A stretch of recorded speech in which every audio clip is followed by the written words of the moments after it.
Hey, cool, peace. Kian Sparks here. Welcome back to Guitars, Songs and Home Studios. Today we're going to have a look at the song that I was doing before Christmas in 2020, which is called Haunts of Old, and I'm showing you how I get it from a demo up to being a fully produced and released song. So today I'm going to bring you into the session and show you where I'm up to. Okay, cool, so let's get with it.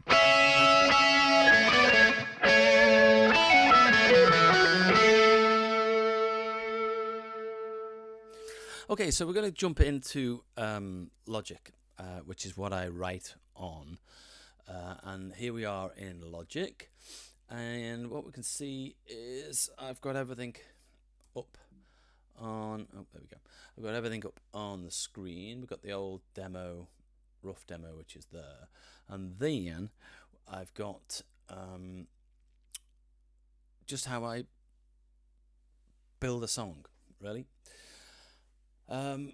The last video that came out was about recording the acoustic guitars, which are here, and that video where I showed you how I set it up and how I organized those guitars. This is bringing it into the whole mix now. Since that time, I have brought in the scratch guitar, this the AC30 via Amplitude Strat scratch, which was put down last week. I've done a scratch bass track, which I put down yesterday, which would have been what the we're recording this today on the 17th. So the bass guitar I put down yesterday on the 16th. The scratch AC30 and Strat was put down, I think it might have been Friday the 12th. So building the song, so I've been in and out and done little things and come back and gone out. So it's just building. One thing that I did do as well, which we'll listen to in a minute, is vocal. I've put a scratch vocal down. Scratch, if that's a term that's not usual to you, basically that means that it's the first take, the first run. So this is the first idea. It's not a demo now. I'm actually trying to record. So that's how the terminology for the first take, really. So the scratch. Sometimes scratch takes make the final cut because they can be one of the best takes you do because you're raw and you're excited and whatever. But sometimes they don't. But I've got a scratch vocal down, and then, interestingly, what we'll see today is over here. Oops, where's it gone? Over here. Done it again.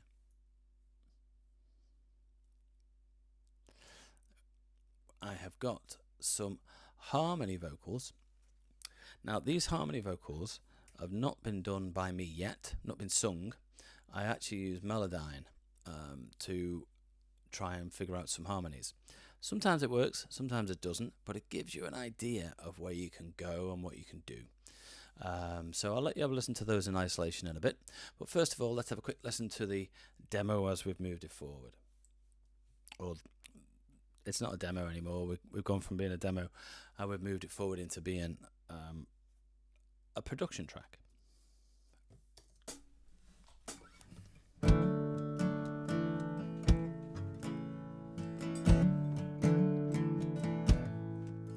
Now, the kick.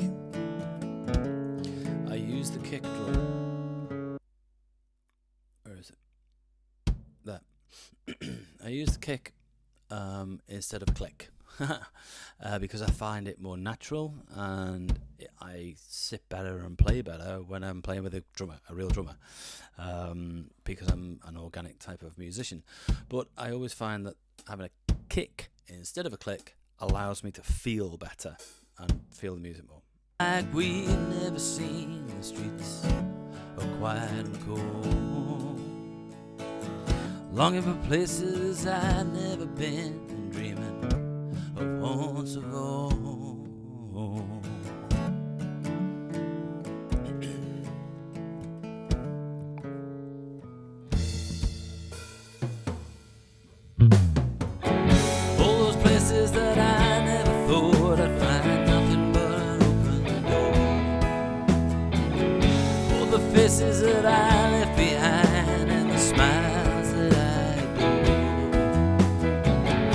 Hear the world screaming out, we can't take this anymore. We've gotta take it down, take it down, take it down.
Places that I never thought I'd find nothing but an open door. Okay, all the faces that I left behind. As you can hear, the song's really built and it's sounding pretty nice. Let's go back to those vocals. I've done no automation on this at all. This is just a tracking mix. There's no EQ or compression or anything on this at all. This is just what's been recorded and how it was recorded. One thing I've learnt over the years is giving space to instruments. If you want to have an easier time mixing, give space to an instrument. So those mid frequencies, especially the low mid, so 200 all the way through to 750, 800, something like that. Separate out what you're doing. So the guitar sits around your 500, 700s. If I've got a piano, I'll try and make sure that that's playing a higher range, if that's what's needed, and take it away from the mid-range, like of the guitar, around the 5, 7, 800s, to allow both instruments to breathe. Also, with the bass, being careful around about your 200s. And the drums and the snare, I like to have quite a thick snare, so around about 500. Just be careful not to get too much of a build up there, and that allows for when I get to mixing, it's not as much of a challenge. Right, so let's have a look at those vocals. They're not the best, but as I've said, I've used Melodyne to give myself some options and give myself some creativity ideas, which is really quite interesting. With time on my... just going back to that line there, with time on my mind. Those, a couple of guitars home studio and guitar songs and home studios ago, I did a video of working on those lines. And it took me about half an hour to get 4 lines, or it took me about an hour, I can't remember what it was, but I wanted 4 lines. I need 4 lines, I need 4 lines. And I did actually say then, I don't know whether it is 4 lines, and it actually worked out being 1. So it's just simplicity, boiling it down to what the song's about, and making it easy, making it easier, really. But that's something, I had to go through that process to get to there. With time on my mind, just time.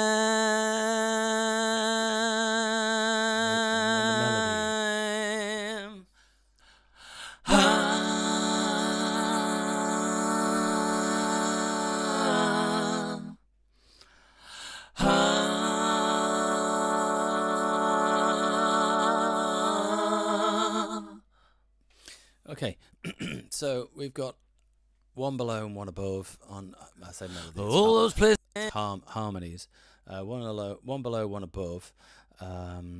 Let's throw them out. If you're listening to headphones, it'd be better, or on a good system on your iPhone, you might not hear this, but you'll be able to hear them separated.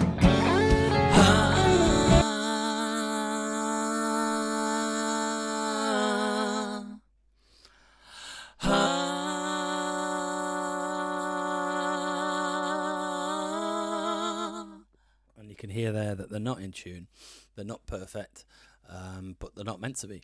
They're just as a writing tool. What I will do is I'll learn those parts if that's what I want to do. They don't really work at the minute in time, but they're around about, I think they're a fourth above and a third below, I can't remember. When you put them together, they sound better. All those synthetic, you can tell that they're generated, not sang. But when they're put together, they gel better. And when you put it in the track,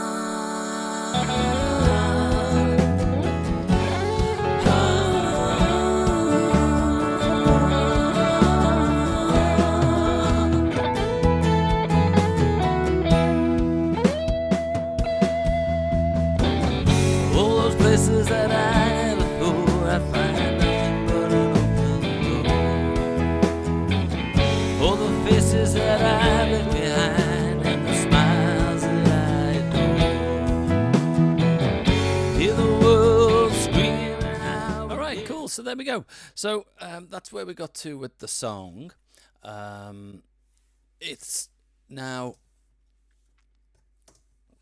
at a stage where I would call a produced demo, or it's where I'm happy with the song, and it's going from pre-production into proper production now. So it's a longer process than I wanted. I wanted this song to be done quicker, but that's what happens when writing songs. I said in Monday Report this week that I like to have little buckets, little little buckets or little pots of songs, so I don't get a complete and utter finished song and then nothing behind it. I don't put all that time into just doing one song most of the time, especially if I'm making an album. I want to be able to have different songs at different parts of their journey so that I can go back and I'm not starting from scratch again with another song.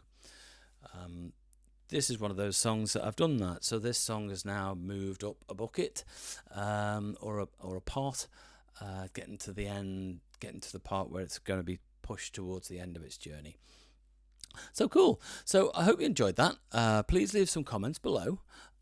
If you like what you see, give us a thumbs up, please. It helps me to get to other people. Hit that subscribe button, ka-ching, down there, so you get to know when there's new videos coming for you. So until next time, thanks for being here, and I'll see you again soon. Peace.